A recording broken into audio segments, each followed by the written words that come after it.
Right. Well, hello and welcome, everyone. Thanks for joining us here for week 2 of our webinar series looking at some of the economic impacts of coronavirus in Montana. Hopefully you've had a chance to just interact a little bit with us here with these poll questions before we get started, letting us know where at least some of you are from today. And also I put up a couple questions and I shared those results as well here about how concerned you are about the health effects of coronavirus to yourself and your family. And let's do one more of those polls here before we get started as well. What do we think of the current shelter-in-place policy for Montana?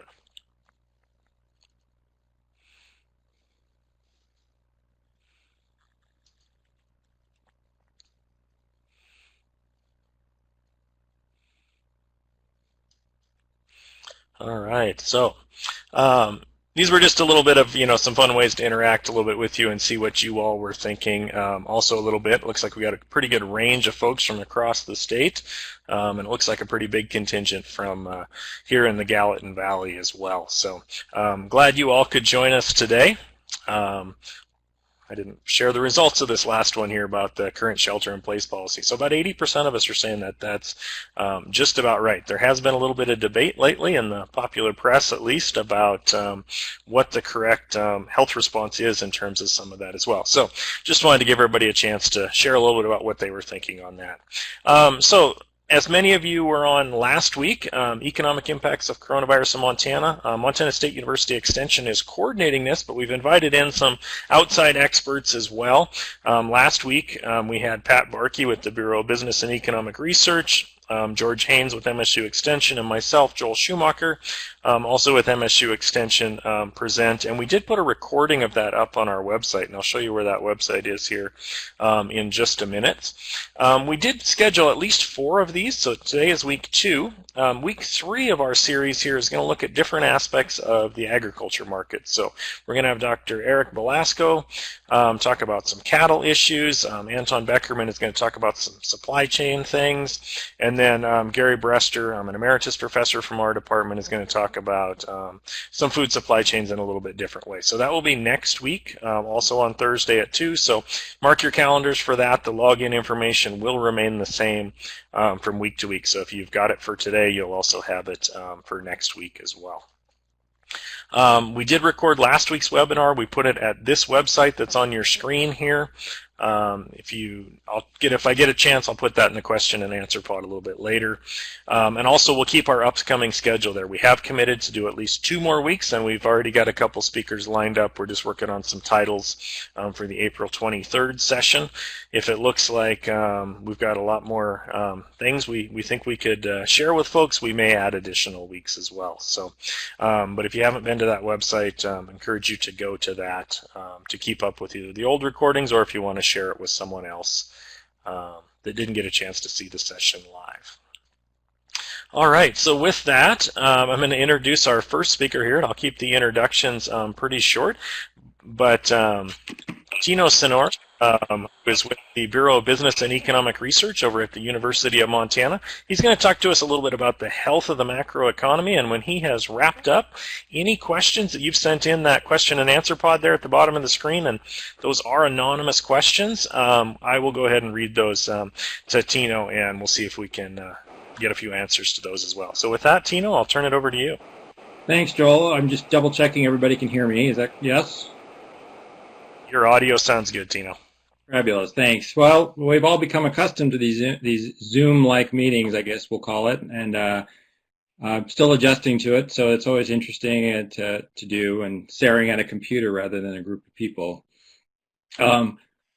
This is an event that I thought I would never have to go through again. Having been through the financial crisis about 10 years ago, I thought that was the last time I'd have to do it, but it turns out here we go again, and this one is looking a little bit more extreme than the last go-round. So I sort of titled this the health of the macroeconomy, kind of with a little pun there. And I just want to set up things a little bit first with respect to the overall economy. With the health industry, and then sort of move into the economy as a whole. So let me see if I can get this thing to move. I'm trying to get my Oh, there we go. We got this arrow thing. Here we go. Okay, so let's begin by looking at just the size of the health industry first before we talk about COVID in particular and the effects on the macroeconomy. The United States healthcare system is right now about the fifth largest economy in the world, accounting for about 20% of our GDP. It's right behind Germany and in front of the UK. So we've got a huge healthcare sector, and we're spending a lot on it. And as everybody knows, there's a lot of issues surrounding that. What is the universality of care? And that's going to become a bigger issue when we talk about COVID here in a minute. Suffice to say, all this money is not necessarily buying us great outcomes. We're amongst the lowest of all of our sort of member countries who are developed countries in Western Europe, Japan, Australia, etc. And as you can see, we're spending a lot, but we're not getting a lot of bang for our buck. We are sort of losing some of our health. You can see here's a measure of health would be life expectancy, and since 2014, that's actually been falling. Of course, a lot of that has to do with the opioid epidemics and suicides are rising, et cetera, et cetera. But suffice to say, we are in a situation where we're just not doing as well as we'd like to do. So what I think is going to become more important or relevant coming up when we talk about this thing, it's something that people aren't talking about necessarily now, is this idea that health, and this is a big health issue that obviously that we're facing right now, also contributes to a lot of economic not well-being. I can't think of the right word. I've been sitting in my basement for too long now. But suffice to say that healthcare expenditures are causing a lot of grief for many families, and I suspect this is going to be exacerbated by the current crisis that we're now facing. As you can see, a large number of foreclosures and bankruptcies are due to healthcare shocks, and a lot of this has to do with the fact that people just don't have access or the ability to pay for healthcare. And so this is going to be something that we're going to want to keep an eye on over the next year or two, because this is going to take a while to play out. Obviously, we'll talk a little bit about I don't want to call it a stimulus package. It's called the rescue package. I mean, we sort of want to think of this in terms of like a hurricane, a nationwide hurricane response rather than sort of a stimulus package. And so I'm going to call it a rescue package. We'll talk a little bit more about that in a minute. In Montana, of course, the Medicaid was extended, but with some provisions attached to it. The requirements, such as having a job or taking care of a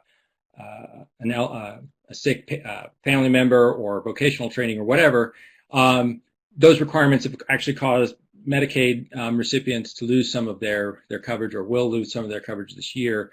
This has not been fully put out into the Montana yet, but suffice to say that it is beginning. Arkansas did that, and what they ended up seeing was a decline of 25% of their Medicaid recipients lost coverage. The bill itself predicts that only 4% will lose it, but suffice to say, Arkansas is probably a pretty good signpost of what's going to be happening in the future. And again, when we think about Medicare and insurance in Montana, the state of Montana has the lowest percentage of people working with it has the lowest percentage of working people that have access to healthcare. So only 35% of working people have healthcare provided through their employer itself. So again, issues are rising. As we know, prices are rising, everything's rising, healthcare spending is rising much faster than the economy is, and so this is eating into people's ability to do other types of things. And so this is a little bit of a problem for us down the road. Now, before I go into the whole COVID thing, what I wanted to do is, there's been a lot of discussion recently about people just don't understand what exponential growth means. And so here's two different ways of presenting the same data. On the left side, I've got, assume that on day one there was one case of COVID. And what you see here is about those numbers on the bottom are days. And so over about 90 days, what happens to the total amount of cases, confirmed cases. If you look at it in a log case, it looks like a nice straight line, doesn't look too crazy, but let's just look at the second graph, which shows basically that the rate of growth of COVID cases is either 5%, 10%, or 18.5%. Currently in the United States, it's growing at 18.5% per day. So on day one, if we look at that graph, you can see that's one person has COVID, and by day 76, that turns into 337,000 people have it.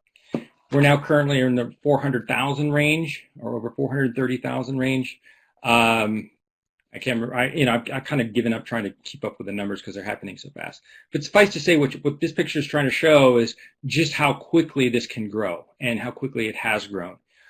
So that's, again, you can barely see the 5 and 10%, but the growth in the United States is about 18.5% per day. So if we look at that and compare the United States to other countries, this is again from the 22nd of January, which is about 2 or 3 months ago. You can see this is data from yesterday, so it was about 400,000. Spain, Italy, France, and Germany, those are my EU countries that I put about 500,000 total cases, but you see the United States has accelerated extremely sharply in the past 2 or 3 weeks or so. Spain overtook Italy in terms of confirmed cases. Spain got a little bit lazy. Confirmed cases in Spain overtook Italy about 2 or 3 days ago. One thing I would like to point out, a couple things I'd like to point out. First, Japan and China both have stars by them, as you can see. There is some skepticism about whether the Chinese numbers are accurate. So that's why that's got a star. Japan has been very lackadaisical in terms of its testing, so we will probably see that grow fairly sharply as the Japanese starting to be a little bit more, do a lot more testing. The other country I think we need to concentrate on is Korea. Korea came out of the gates really, really fast in the early stages, but they clamped down extremely quickly. And you may have seen pictures of guys, sanitizing the streets, people on lockdown, and these kinds of things. So Korea has really done an excellent job. A lot of that stems from the fact that they endured a fairly sharp downturn during the SARS and MERS crises a few years ago, and so that's still very, very fresh in their brains. So you could see Korea is doing extremely well with only 10,000 cases so far. They've also done a lot more testing. I'll talk about that a little bit later. Here's Montana. This is as of yesterday. Gallatin County, y'all are about a third of all of COVID cases so far, confirmed cases in Montana. But we are growing very, very sharply. Montana COVID cases are growing about 25% per day, which is a doubling of the cases every 2.8 days. So about every third day, we should see cases doubling unless we get this thing under control. Montana, I believe, has an advantage in that it's a very, very rural state. It's relatively easy to avoid people. I've heard some, T-shirts, Montana social distancing since 1885. But suffice to say, we're seeing a pretty sharp uptick in the number of cases over the past 2 or 3 weeks. And as you know, the governor has extended the stay-at-home orders, non-essentials and everything, and that's going to be renewable for up to 2 weeks.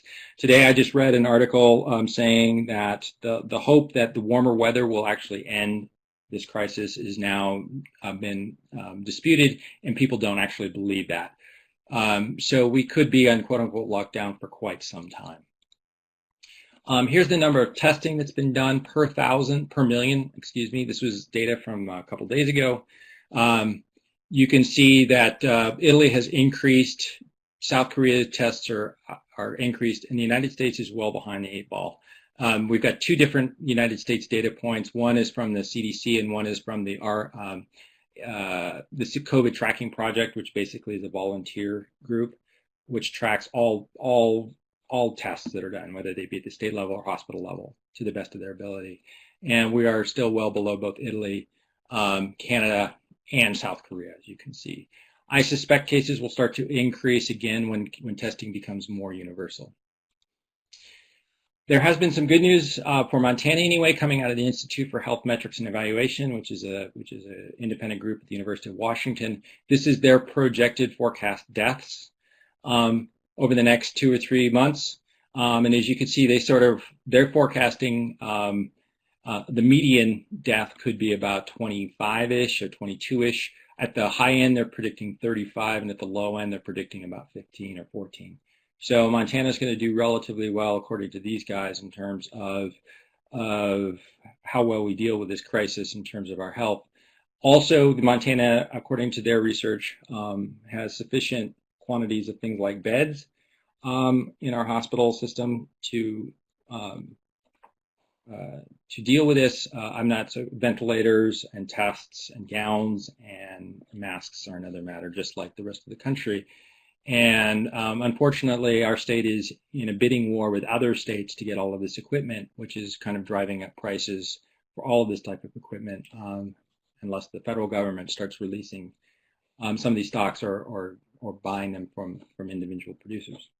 So now to look at the economy, that's kind of the state of play. That's the shock, the negative shock, as we talk about in economics, and it's a supply side shock and a demand side shock.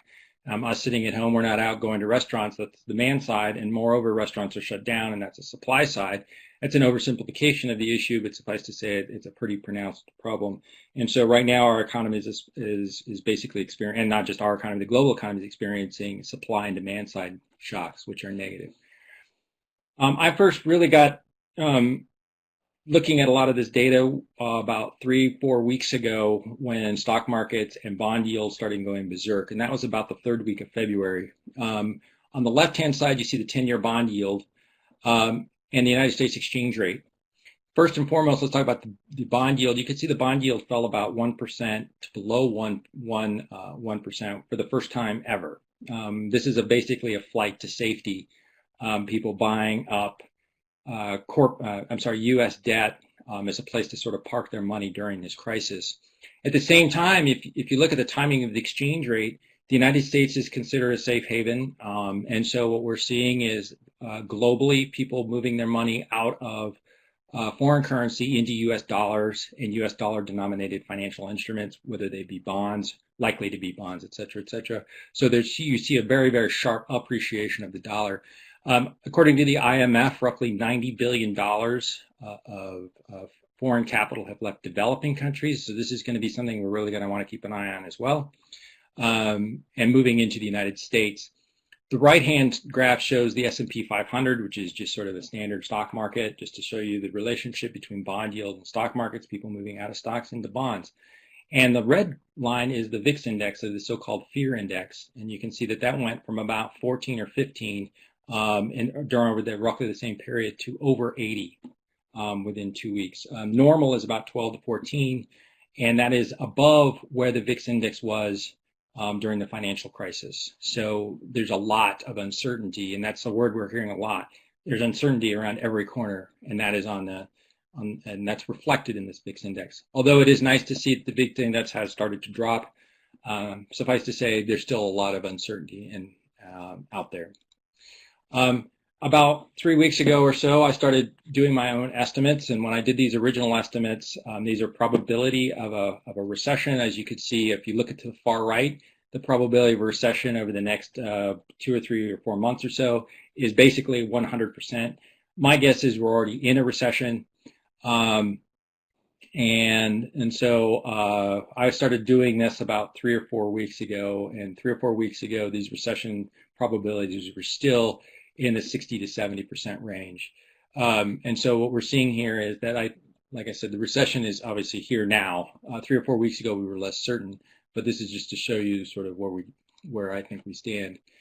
A place to sort of look at this, it's very hard. We don't have a lot of GDP data or income data or wage data that comes out very frequently. But one interesting way to look at some data is to come up with some sort of quote unquote instrument which allows us to observe economic activity without actually looking at output data. And this is reservations made through Open Table. Montana doesn't have enough restaurants to use Open Table, so there's no Montana data. I just chose a few states in the region. So we have California, Mexico, US, Alberta, Colorado, Oregon, Washington, Florida. I chose Florida because they obviously didn't shut down until about a few days ago. But you can see the activity with respect to Open Table has basically come to a halt. Year-on-year growth is now 0%.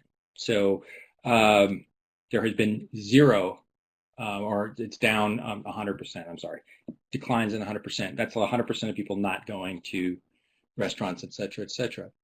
This, of course, is reflected in the data. This came out last week. This is sort of a first look at some of how sector incomes and employment have been affected by this crisis. Of the 700,000 jobs lost in the United States, 65% or so were in the leisure and hospitality. I don't think that's a surprise, but it is, and I'm sure Norma will address this a little bit later. But suffice to say that is a big chunk of people. Healthcare, interestingly, went down about 6%, but this is due to the fact that the majority of things like surgeries and stuff are volunteer types of surgery, so plastic surgery, et cetera, et cetera. So obviously those have gone down quite a bit. Dentist office visits has declined, as well as people being released from clerical and administrative types of jobs. There's no need. People are sort of all hands on deck kind of thing. This, of course, is reflected in the loss of employment. So in Montana, over the past 3 weeks, we've lost about 64,000 jobs in 3 weeks. That's more than Montana lost during the financial crisis over the entire period. What that reflects is about 14% of employed people in Montana lost their jobs in the past 3 weeks. And so unofficially, the unemployment rate is probably close to 20% here in the state of Montana right now. We had 3.5% unemployment for March. Which did not reflect these recent job losses, but suffice to say that's, I believe, about where we are going to be. But Montana is not doing the worst. This is the states in general. You can see Montana, although it's not good. This is the decline, the increase in unemployment rates over the unemployment claims over the past year, and you can see Oregon has done the best with an increase of a mere 920%, and Indiana, their increase in unemployment claims is up over 7,000% from last year. So we're in the low range with about 2,600% increase in jobless claims. Of course, this is all going to be reflected. These are some forecasts by a variety of a number of different firms have done forecasts on what GDP growth will look like. This is from the Conference Board. This is not one of the most, this is a fairly conservative, respected institution. And they're predicting this quarter, second quarter of 2020, real GDP decline about 30%. That's the darkish blue color.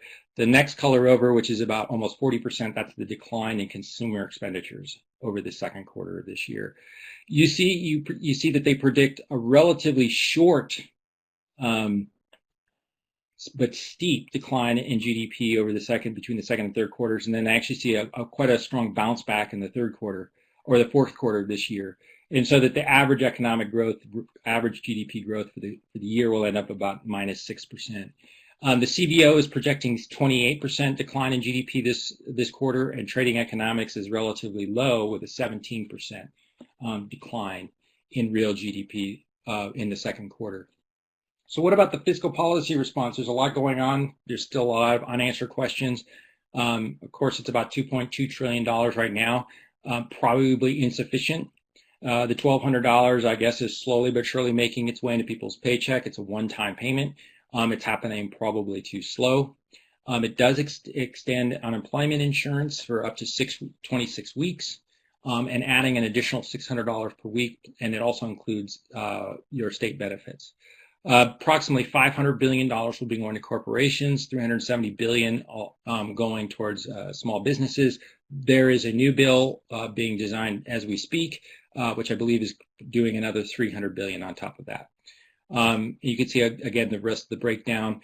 The important thing for the state of Montana is the state with the most small businesses in the entire country. So most of our businesses in the state are small, and so we're not going to see things like a lot of that $500 billion coming to corporations. It's mostly going to be the small employers, small businesses, family businesses that are in the state. What will happen as a result of all of this? The debt will move over $25 trillion, and that does not include the loss of revenue. That's just from the expenditure side, not the revenue side.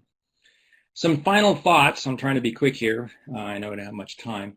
I think the fiscal response is getting too slow. It's being gummed up in some red tape, and it might be, I don't want to say too little, too late, but it'll certainly end up, for many families, being too late. There's a lot of lessons we can learn. Korea did an excellent job. We in the United States kind of ignored some of the warning signs that were coming out of Korea and Europe, and Asia and Europe, I should say. Italy and Spain. Italy was very, very proactive in testing older people, but not so proactive in younger people. Spain didn't take it seriously enough, and so now they're seeing a rapid increase in the amount of prices. So we kind of followed a Spanish model, and hopefully we're not going to follow it anymore. There is a thing about the long and the short run. There's this tension here. All of this social distancing is going to cause short-run pain. We're going to have a very deep recession. My hope is it's very short, but suffice to say, if it does come around for a second and third round, then we could face a much longer recession. But right now, it looks like it could be relatively short. So we're going to have better health, but a worse economy. But what happens when you have better health is, in the long run, you have a better economy. Research has been done looking at the Spanish influenza, and they found that cities which were relatively hardcore about keeping people at distance came out of the Spanish influenza with a much stronger economy than those that were sort of a little bit more flippant about it. As I said before, we'll probably need some more stimulus. Some other ideas have been positive. That is that there may be a tariff holiday. Remember, we're still paying tariffs on a lot of imported goods, and that's eating into our pocketbooks. The state model of every state being able to do its own thing probably does not work in this type of environment. You need to have a holistic country-wide policy. If Florida doesn't close its beaches, but Georgia does, it doesn't matter. This gets around really easy. This is not. There's no borders in this discussion. And I read an interesting paper that there's a lot of there's now some evidence that the people that have been in a highly polluted environment are relatively susceptible to COVID than those that live in a clean environment. So this is supposed to be my positive note for the state of Montana. We all live in very clean air, and so we're likely to be a little bit less susceptible. I'm not going to get everybody's hopes up too high, but there is this link. Also, obesity, smoking, vaping, anytime you stick something in your lungs, not good. So on that note, again, there's a lot going on. I'm sorry if I took too long, and I'm sorry I probably didn't get into too much detail, but if you have any questions, please feel free to ask me. Thank you very much. Tino, I think we have two questions, both kind of related to unemployment. So the first question, I'll ask them both at once, then you can answer them together. But one is, do we know what percentage of the 63,000 job losses are from single individuals losing multiple jobs? And the second question is, any insight into the unemployment claims for those states whose governor has not issued a nationwide shelter at home, if there was any difference between those states and maybe the states where the governor has issued a shelter in place order? To answer the second question first, that I do not know, but that is an excellent question. As it turns out, I've got the data up right here, so I'm going to look at Florida really, really quickly. They lost 58,000 jobs. They're up to Florida's lost over the past 2 weeks has lost roughly 500,000 jobs. So they're losing their work. They're losing their jobs too. If you recall from that open table picture, it looks like reservations went effectively to zero at the same time as the rest of the country. So my guess is they're losing jobs on the same order. And if they don't now, they will in the future, because they might have just sort of delayed the inevitable, so to speak.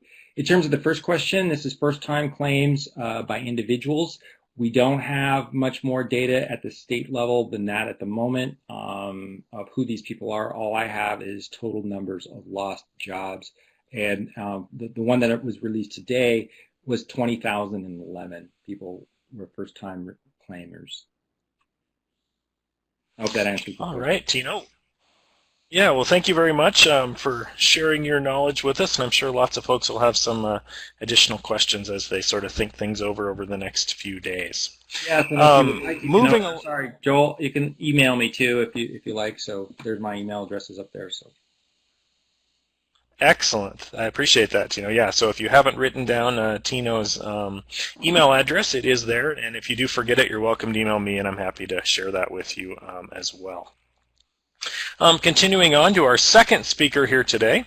Now we have Norma Nickerson, who's with the University of Montana. This time with the Institute for Tourism and Recreation Research, and Norma's going to share a little bit with us about how the tourism and industry has been faring, which I'm guessing is not particularly well, but hopefully Norma can put a few more numbers to it than I can. All right, thanks, Joel. I assume everybody can hear me. Now I just have to figure out how to move this thing forward. There we go. I'm going to do a real quick brief on the tourism industry for those who aren't as involved in it as some that might be on this webinar. But it's a big industry for the state of Montana, and non-resident visitation is an export industry, meaning that they bring in new money to the state, which provides for an economic boost for the entire state. All of us as residents also help out while we drive around and go spend money elsewhere besides our own counties. But that isn't increasing the growth of the state economically. It's just moving that money around. It's kind of like moving your money from your checking account to your savings account and back again. You didn't get any more, but you changed where it was going and what happened to it. And what we see in 2019, let's see, I think I want to go ahead one more here. 2018, I have up there non-resident visitation, 3.7 billion. And it's basically the same numbers that we have right now for 2019 as well, 5.2 billion in full economic impact to the state. It supported almost 60,000 jobs, 1.7 billion in associated labor income. And when you look around at this, the majority of the dollars are going to the two regions of the state that have Yellowstone near it and Glacier in it. And that's where the majority goes. But as you can see, non-resident visitation dollars are spread throughout the entire state of Montana. Gallatin and Flathead obviously are, the king and queen, and they change back and forth in terms of how many dollars that they're both getting from the non-residents. And it's one of those things that we have over 25 counties in the state that get over $20 million each from non-residents in the state of Montana. So again, it isn't just loaded in just two counties. It does spread itself out. But let's go into COVID-19. Now, I mentioned that almost 60,000 jobs, 55 to 60,000 jobs in the travel industry. So when you heard Tino talking about how many jobs were lost, and yes, quite a few of them in this industry that we're talking about. So what the Institute for Tourism and Recreation did is we conducted two surveys 2 weeks apart, one on the businesses around the state of Montana that are travel related, and the other of travelers, some of them who are Montanans who are just residents of our state, and the bigger sample was non-residents who have been to Montana before. And why that one is important is these are about, depending on the quarter, 75 to 85% of all visitation to the state of Montana have been here before, so they're repeat visitors. And so our panel that we use is made up of people who have been to Montana in the past. So we sent out a survey, and this one that you're seeing on the screen was a business survey. The first one went out March 11th. We did not have any COVID cases that we are aware of that were confirmed in the state of Montana when we sent this out. We closed it in 48 hours, got 397 responses. The second survey went out exactly 2 weeks later.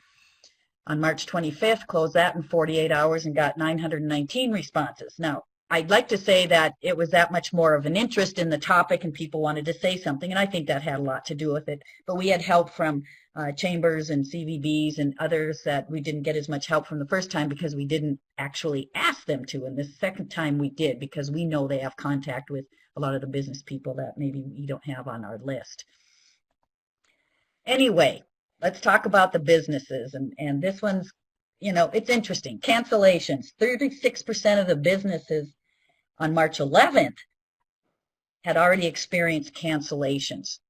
2 weeks later, in the 2-week time period, 81% of these businesses that responded said that they had had cancellations in just that 2-week period. And then we asked them about the months. So the cancellations might have been just for the next week, but were there cancellations in April, May, June, July? And yes, they were seeing a lot of cancellations. The blue bar, not bar, but area down at the bottom this is people who said, yes, I had cancellations, but then they didn't give us an idea of how many cancellations that they had.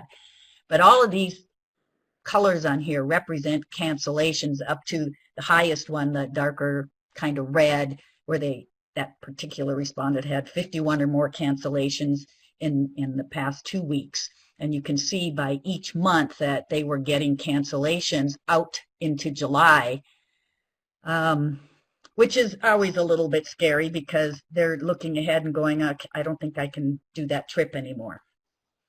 We also asked about future bookings. And the big bubble in the middle, that yellowish one, that's the one that represents they received 0 bookings in the month of March. 37% had none. And why is this important is this is when a lot of travelers are booking for their summer vacation. And if they're not booking, it's not looking so good for these individual businesses. And you can see more 56, 57% 0 bookings by these business people in April and May. Luckily, it drops down to only 44% that didn't have any bookings, and then down to 23% in July that didn't, and beyond that have not had any bookings yet. So on a positive note, we're seeing that people aren't not, okay, I shouldn't do double negatives here, but they're not, there are bookings that are occurring now for July and beyond, which is a good sign. That doesn't mean that they have to hang on to them, but it's still a good sign, and there's hope out there that summer will come around for everybody. So let's look at the traveler, and this is, kind of the trip psychology, if you will. There's a bar in the middle that says starting 311 on the lower, and that's the earlier version of our survey, and then the upper 3 bars are the one that started on the 26th or 20. Yeah, that one did start. These are of travelers. And we asked them if they were going to be traveling or if they were going to did cancel, or they might cancel trips. And one was trips to Montana, trips in the other part of the United States, and international. And the green on the lower part of this was looking pretty good, that people, and this was the middle of March, they were saying, yep, I'm still going to take that trip. And very few of them were canceling. 2 weeks later, the green's a lot smaller, and anywhere from 37 to 54% of these travelers were going to not travel. They canceled, or they're thinking of canceling. And what we're seeing here is obviously international travel is going to take a big hit by people in the United States going somewhere else. The advantage of Montana, and again, some good news out of this, is that the fewer amount of cancellations occurred for Montana compared to the United States and international. And so we're a little bit better on that end, but we don't know if that's going to continue. We kind of hope it does. When we look at the residents, and this is an interesting one. It's similar to the non-residents. The second survey showed a large increase in cancellations, with 48% of Montanans already canceling a trip within Montana. Now, mind you, we use the national distance, and that's 50 miles away from home. And we always laugh, even in our office, about how 50 miles is nothing. When you get in your car, you go 50 miles. But with that said, 48% of them had already canceled the trip, and another 30% of Montanans were going to cancel their trip within Montana. That kind of goes along with the stay in place and the governor trying to stop our traveling around and keeping our distance from each other and that sort of thing. So it makes sense that we had a pretty high percent of cancellations by Montanans traveling within Montana. So what I'm going to look at next is accommodations. So we actually broke out our data, and this is the business. I'm going back to the business side now. We broke it out into 4 types of business categories. Accommodations is one of them. And I'm just throwing up a few of the things. It kind of brings it down to the personal level here. And these are business people who are actually saying things. So currently, all of my May bookings have been canceled. If we don't have a 2020 season, I'm not sure our business and ranch will survive. I don't know how we will pay our bank payments. I'm concerned for our future after my family has worked so hard to keep this ranch in our family for so long. Another one had to close and let my employees go. Put our property up for sale yesterday on MLS in order to try and find a buyer as soon as possible. And then there's always an optimistic person. And this person, I am optimistic that it is early enough in the season that the COVID-19 curve will have flattened enough that people will resume more normal lives. And I think that's what we're all hoping, is that we have done a good job and that it will flatten and we can move around a little bit more. We just don't know for sure. Another group that responded in high numbers was outfitters and guides. And as you may guess, that they have been hit hard. So March through May, and especially if they were fishing outfitters, this is their season starting right now, right before the really big spring runoff happens for many of them. So March through May is usually the peak of our reservations. That has been reduced to zero with the virus, as well as our income, zero. And then our business has been devastated by this situation. We have already had to lay off 60% of our employees. We handle thousands of trips a year, and in the past 4 weeks, we have processed and dealt with literally hundreds of cancellations. So they had money in the bank, and then they had to give it back, and that's what they were seeing happening. Tourism services, and what we mean by that is people who cater directly, generally to the tourists, but they're not the accommodation sector, and they're not the outfitters and guides. It could be anything from bars and restaurants, breweries, distilleries, convenience store, gas stations, auto repair, other transportation services, except the airports, specialty retail, general retail, vehicle rental, casinos, museums, interpretive centers, ski resorts, artists and crafters who make their money during the tourism season more than anything else. And yet you probably were reading that as I was talking, but I'll read it to you. I'm in the rental ATV, side-by-sides, paddleboards, and RVs. My phone has stopped ringing, period. I go days on end with no calls. I'm coming off winter, which my company counts on bookings for summer. Without this starting, in April, I will be delinquent on all my bills, including bank loans for my equipment. I may have to file bankruptcy if I can't weather this storm. And another one, we are being offered low interest loans, from the federal government and state, but most of us can't afford to take out another loan, regardless of the interest rate. For many of us, it would be more beneficial to be able to defer my loan for a few months and tack that amount to the end of the loan. So the point that a lot of these small businesses, and that's what happens in the travel industry, it is full of small business people, many sole proprietors and many of 5 people or less. And that's what that's what we're about in Montana. And taking on another debt just doesn't fit because they don't have the wherewithal to pay it back. And then tourism support service includes sectors that generally don't have that one-on-one with the visitor.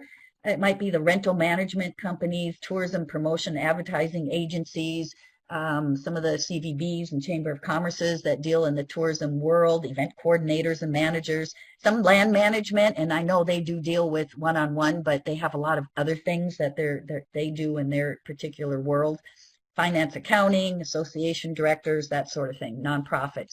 So as an operator of a nonprofit agency operating a movie theater, closing is important in reducing exposure and lowering the curve. A life is more important than profit or the bottom line. That was a really, heartening one to read, and that's why I put that one up there, because it just shows that this particular business owner sees the need and jumping in and being part of society and saying, this is what we need to do. Another one, the impact on our local community is going to be staggering. Estimate 90 to 95% of the local economy is tied to tourism and hospitality. And as a financial institution, we'll be very busy assisting customers in a time of financial distress. And, you don't a lot of times think of the banking industry as being part of tourism, but they are. They loan a lot, and they're in charge of a lot of monies that are coming and going with these businesses. Then March and April are our normal order fulfillments, months for the fulfillment months for the businesses. But having spent the money to produce the product, all the orders have been canceled. We are in deep trouble. And so that's what I said about getting down to the personal level. It's just hard to read all these points that these people are bringing out. And this was an open-ended comment box at the end of our survey. They're very concerned. They don't know when it's going to come back. You've heard it. You heard it from Tino. You hear it every day. This is unprecedented.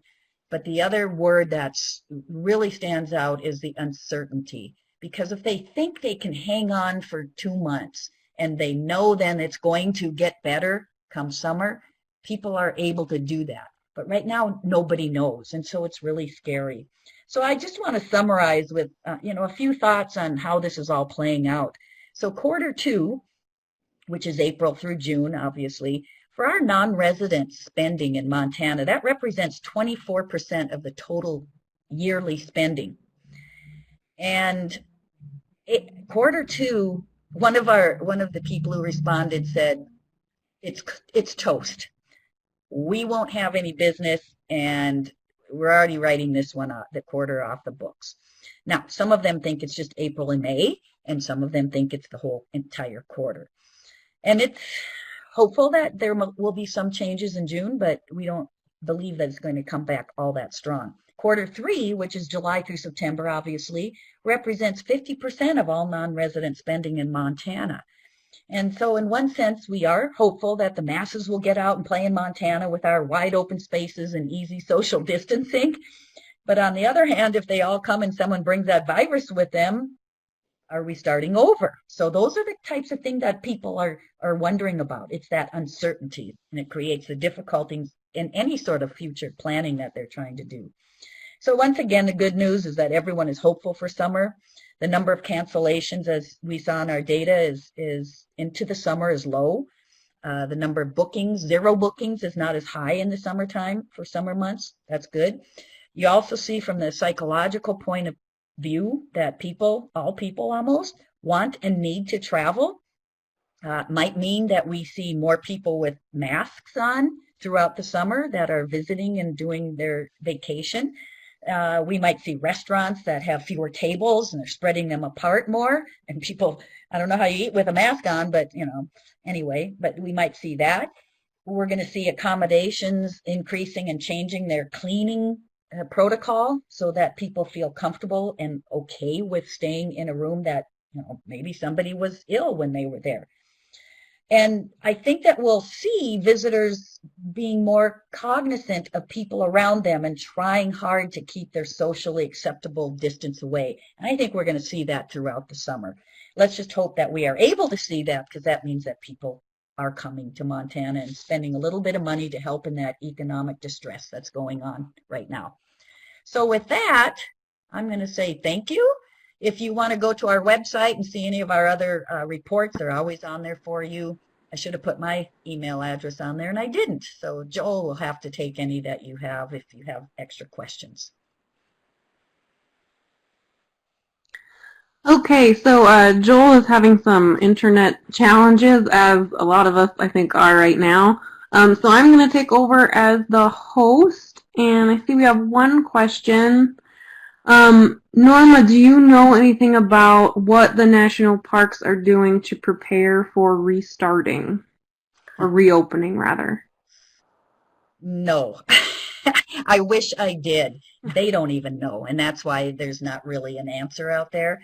Some of it is based on, we know that Yellowstone closed because they were asked to close by the surrounding counties, both in Montana and Wyoming. Those hospitals and healthcare people in those small rural counties cannot afford to have, 4 million people, not of course all at once, but even 1 million people come and then a few of them get sick. They can't, it would just be too much of a struggle for those small communities. And that's why they close. So everybody's waiting to see. And there is not, right now I haven't heard anything. Maybe somebody else on this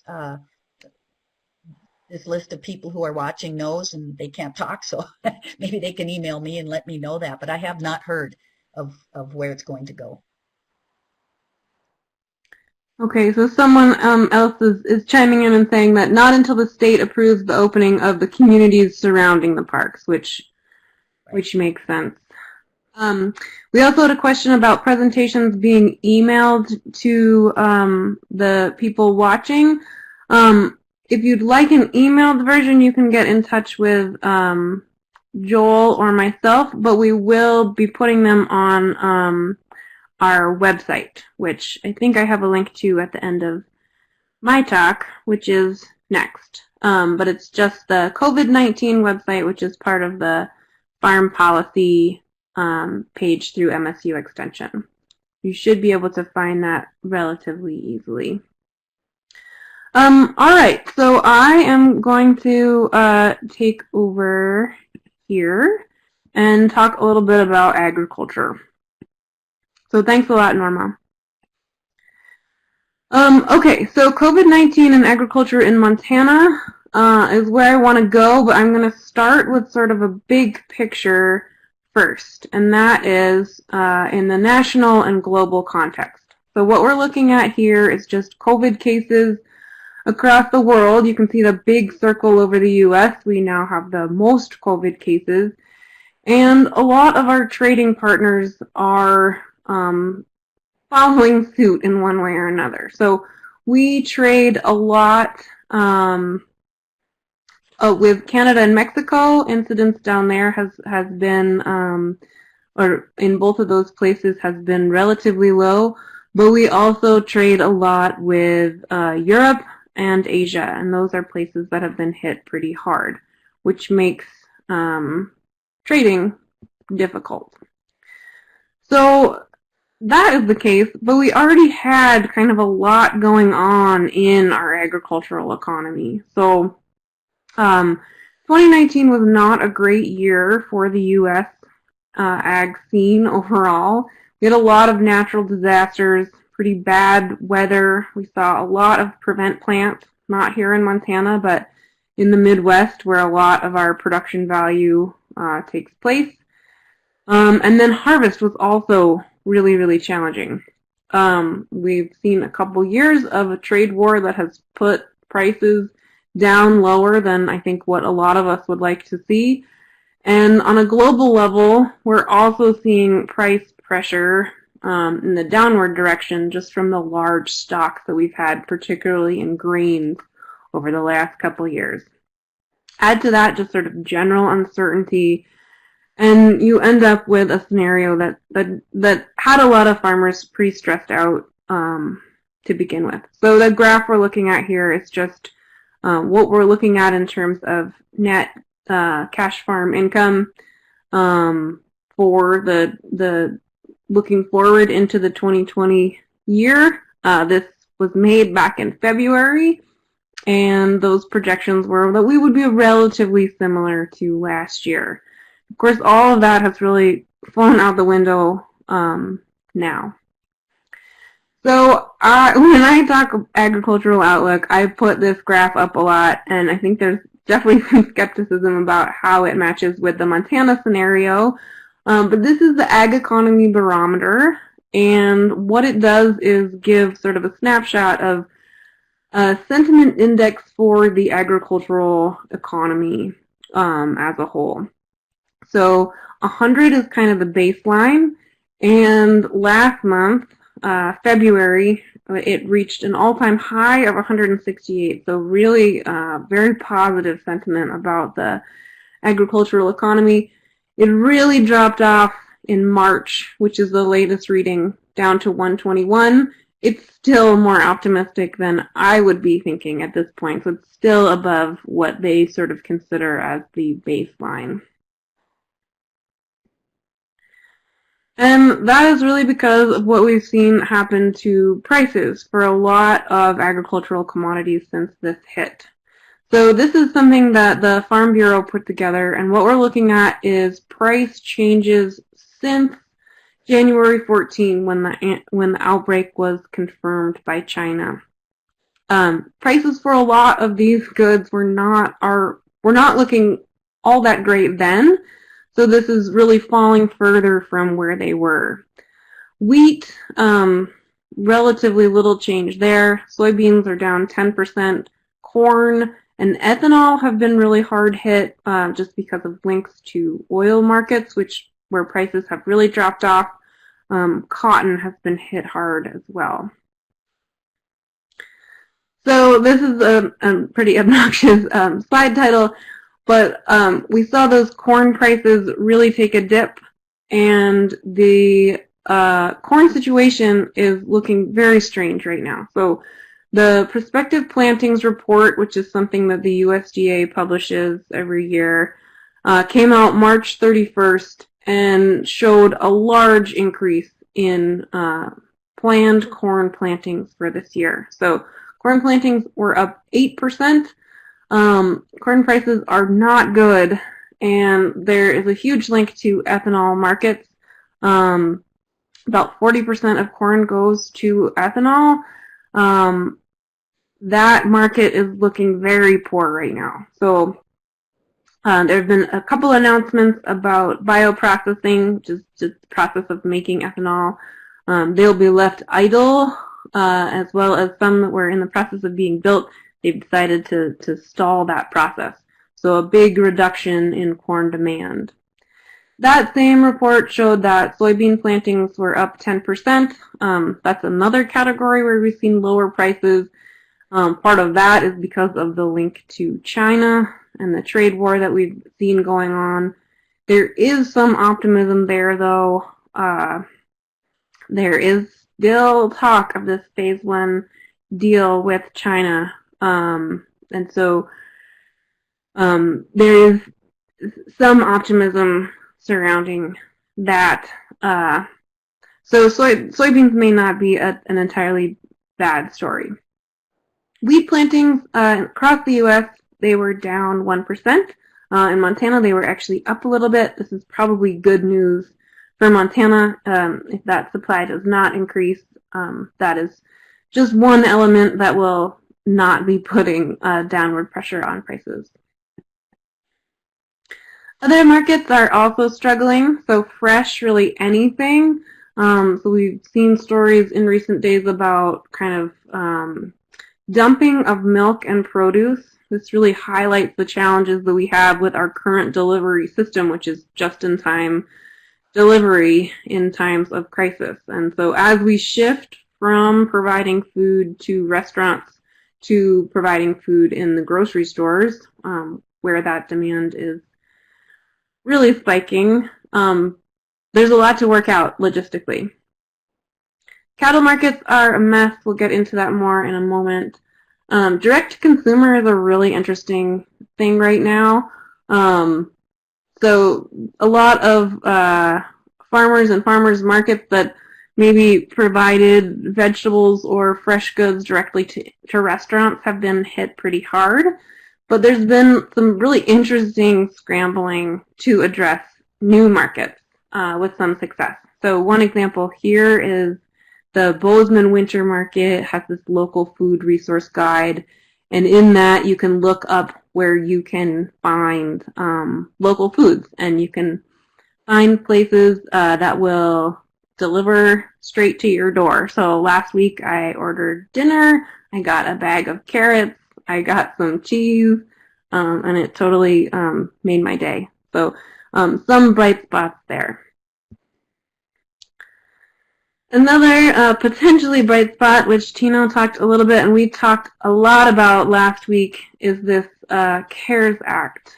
And I'm just going to go through briefly a couple of the components that apply directly to agriculture. So I will say specifically that the rules are still very much being sorted out. It is roughly, it's a little over $2 trillion in total for agriculture. So things that apply are these payroll benefits. So the Payment Protection Program, which is a loan that you can get through the SBA, or you can take a tax credit. Probably less of an issue for agricultural producers here. We don't see a huge number of employees on farms in Montana. Another component was beefing up USDA admin and services, so additional funding for just running USDA operations, some of which are increasingly important right now, like grading and inspections of stuff coming in to the country. Direct assistance, this is kind of an area that was written relatively vaguely, and we're still waiting for a lot of details on it. So this is likely going to go to specialty crop, direct to market, and livestock. That's the way it's written, but there's a lot of lobbying going on right now to try to figure out how that money gets allocated. Commodity Credit Corporation funds, these are funds that are that we have in a typical year, but that bin just got replenished so that we can cover things like farm bill programs such as PLC, which is specifically designed to address low prices, potentially the market facilitation program or other programs like it, could be funneled through CCC funds. So we're still waiting to hear details on that. Again, this is an area where people are spending a lot of time and effort trying to get their voices heard. Other things that apply to ag, rural development, so stuff like broadband internet. So we've been having some internet issues here as a part of this webinar. I know I've been having some at my house. I don't live in a particularly rural area, but I do know people that are really struggling to be able to do things like work from home and communicate from their farm. So trying to get that in order would definitely be helpful. And then food assistance and food benefits are another component of that bill. So there's that. On the positive side, I am always looking for some sort of positive, and there are a couple here. So one, this is, I don't know if you can really consider this a positive, but ag prices have not dropped as much as other prices. So particularly if we're comparing to things like oil, ag commodities look really relatively pretty good. Input costs for farmers are on the low side, and particularly fuel costs should be down this year. And then the recovery of other countries. So China in particular, we don't know how much we trust those data, but it does look like they are moving towards recovery. They've made some recent large grain purchases. There's been some talk of some possible ethanol purchases. Those would really help us out a lot. And then ag banking continues to look strong. So I listened to talk a couple of days ago from some folks at the Federal Reserve, and they were talking about how ag banks are well capitalized and they are ready to help farmers and ranchers get through this. The other little bright spot is that interest rates are low. So if you have a longer term loan that you can maybe refinance, that may be a way to cut some costs as well. All right, so let's look at Montana and markets that are more applicable here.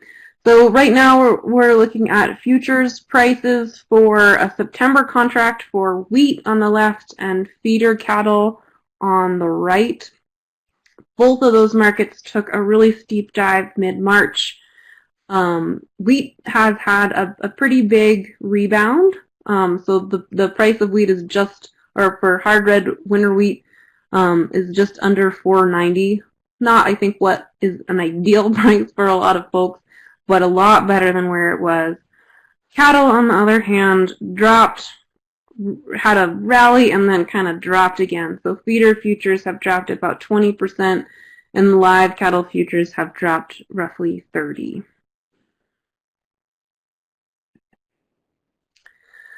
So on the sort of positive side, a lot of major Montana crops are in a relatively good position. So this is where our acreage lies. We've got wheat, hay, which doesn't really come into play so much here, barley, and then pulse crops, so lentils, peas, and beans. These are things that there's a lot of demand for right now, and for which supply chains can be more flexible. So these are all things that are relatively storable, which means that supply chains can be flexible post-harvest. They're also staple goods. They're relatively low cost. And because of both of those qualities, so the storability and the low cost aspect, demand for them has been quite high. So flour, dry beans, and pasta are really hot ticket items right now. How long that demand will last is something that's definitely up for discussion. But prices for Montana or major Montana crops have not fallen as much. On the crop side, there are also currently existing programs that help folks deal with low price environments. So crop insurance, there are crop insurance policies that cover declines in price. And then Farm Bill programs like ARC and PLC all have a price component. So this is something that farmers have experience dealing with and mitigating the price side of this. Cow-calf producers, on the other hand, are struggling. So beef, not all beef, but a lot of cuts of beef are relatively expensive compared to other stuff that you could buy at the grocery store. And it's also something that people eat in restaurants, which are either closed or very much reducing service right now. There's also this disconnect between high grocery store demand. So we've seen beef just flying off the shelves, and what is being realized by producers. So we don't know how long that type of demand will last as we kind of move into this recession. Probably not that long. But this is something that I think cattle producers are very concerned with now. And actually, Secretary Perdue just released a statement saying that they will be monitoring this during the crisis. So what happens with that sort of remains to be seen. There have also been some closures. So several processing plants have temporarily closed due to workers getting sick. And what they've said is that it doesn't have a large effect on the supply chain, but it does have an effect on sort of sentiment and fear, and those do not do good things to markets. However, it does look like there should be some sort of relief in the stimulus bill, and there's a lot of groups that are really fighting for that to be the case. So Farm Bureau is one of them, and they are pushing for something like a direct payment through the CARES Act. For both of those market segments, so kind of on the grains and the cow-calf side, we'll be delving into in a lot more detail next week with Anton Beckerman and Eric Velasco. Gary Brester will be covering supply chains, which is another big topic for ag right now. All right, so just a couple things to wrap up. Coronavirus in the Montana ag community. Farmers and farm workers are considered essential workers, and it's very important that we keep them safe. So the average age of a Montana agricultural producer is 58 years. We have 65% of our producers over 55, about 40% are over 65. Risk is higher for older adults. A lot of Montana agricultural producers live in pretty remote areas, which is great for social distancing reasons. But if you do end up in a situation where you need access to a hospital bed or an ICU, that can be difficult to impossible.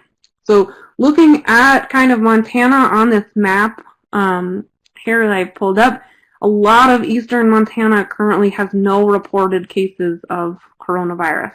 That doesn't mean it's not there. That just means that there have been no positive tests. But that also means that there's not a whole lot of people showing up very sick in these places. So it's important to keep it that way. So with that, I will take questions. And while I'm kind of scrolling through those, there is that website, farmpolicy.msuextension.org/COVID-19, where this video or this webinar will be posted along with the other ones. You can get in touch with me, and this is my email address.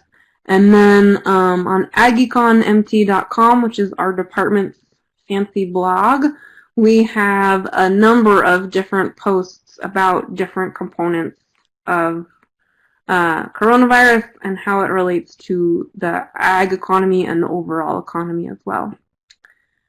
So, okay, so one question, is the PPP different from the Paycheck Protection Program? I've heard it referred to as both Payment Protection Program and Payroll Protection Program, and now Paycheck Protection Program. It is one and the same. So that is that. And I don't see any other questions. I'll let it go for just a minute here, but I know we're running a little bit late. So I guess while we're at that, I'll have a couple poll questions to get you guys to fill out. Let's see. Oh, wait, no. We're just asking your overall satisfaction with the workshop and the knowledge gained from the workshop. We'll use that for extension reporting purposes, so thank you very much for doing that.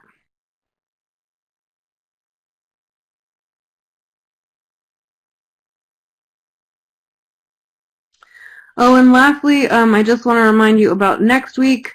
We've got a number of folks covering different sectors of the ag economy. You can tune in at the same time, same day, and same place. So hope to see many of you there.